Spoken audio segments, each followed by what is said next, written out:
failure is an integral, critical part of success. This has always been one of the most challenging lessons for me to accept, but it's also the most empowering when you can do that. Just as it's hard to embrace a trait you see in yourself as a negative and view it as a positive, it can be really difficult to find anything positive in a crushing disappointment. J.K. Rowling, I think, is the poster child for the unconventional path to success. And she described a few years ago how she found failure incredibly liberating. She saw herself as, quote, the biggest failure I knew when 7 years after graduating from college, she was broke, divorced, a single mom, and had no idea what she wanted to do next.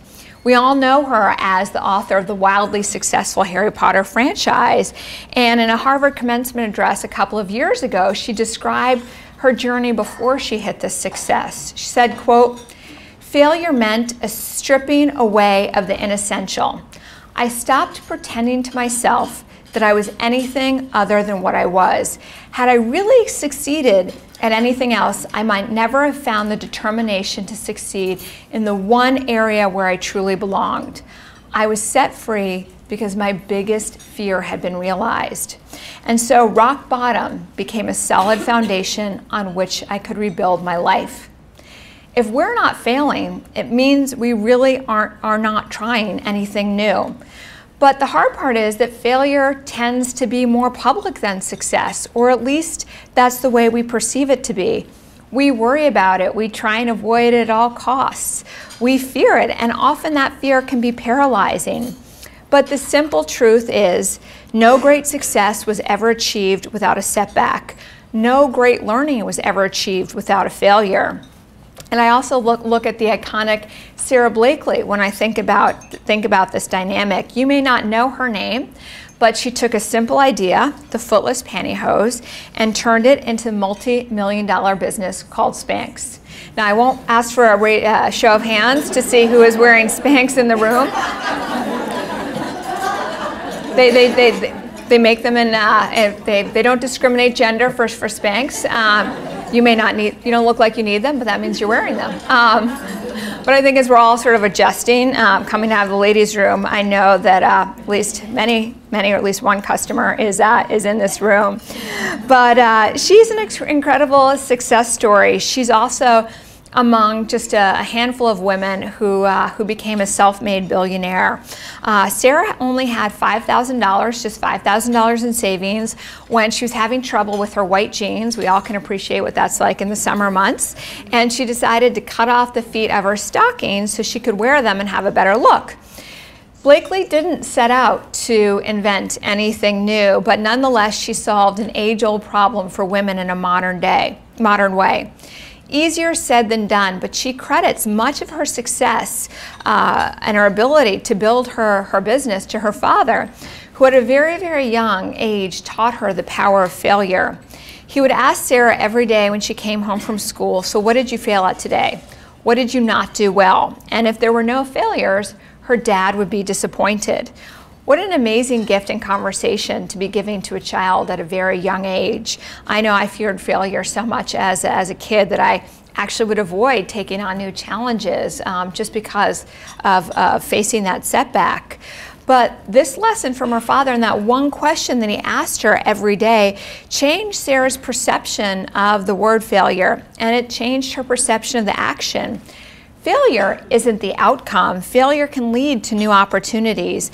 And this carried Sara through some of the toughest moments of crushing disappointment as she struggled to find her way early in her career. Poor LSAT scores had dashed her hopes of becoming a corporate lawyer. She tried a brief stint as a tour guide at Disney World. That did not work out so well for her. And she ended up selling fax machines door to door for a number of years. And you can imagine, she talks about how many doors were slammed in her face, being escorted out of buildings and the likes. Selling copiers is not a glamorous job. And she really sees these experiences, though, as formative in preparing her to take on the challenges of launching a business when she literally had no formal business training. Sara advises, quote, "Believe in your idea. Trust your instincts and don't be afraid to fail. It took me 2 years from the time I had the idea of Spanx until the time I had a product in hand and ready for the stores. I must have heard the word no 1,000 times, but if you believe in your idea 100%, don't let anyone stop you. Not being afraid to fail is a key part of the success of Spanx. And at the end of the day, we don't like to think of ourselves as this, but we're all failures. We are all failures. Who hasn't stumbled, made a bad decision, had an unfortunate stroke of luck? So just as if you spend all of your time trying to correct your flaws, you'll miss the opportunity to build on your strengths. And if you spend all your time trying to avoid failure, you'll avoid the risks that ultimately lead to success. We always think that risk is the opposite of security. Risk isn't the opposite of security. Insecurity is the opposite of security. And the only way to overcome insecurity is by being open and embracing risk, by being open to being vulnerable and learning from failure. And if there's one thing I've learned from the hundreds of interviews I've done over the years, is that we need to give ourselves permission to make mistakes. When I ask the question, a lot of these power women, what would be the one piece of advice that you would give to your younger self? Usually in their 30s, 40s, ascending in their careers, they've said probably now 85% of the time the answer is, I wish I wasn't as hard on myself. I wish I'd given myself more of a break. I wish I'd given myself more permission to make mistakes, not be so tough on myself. And I think as women, we tend to be our own harshest critics.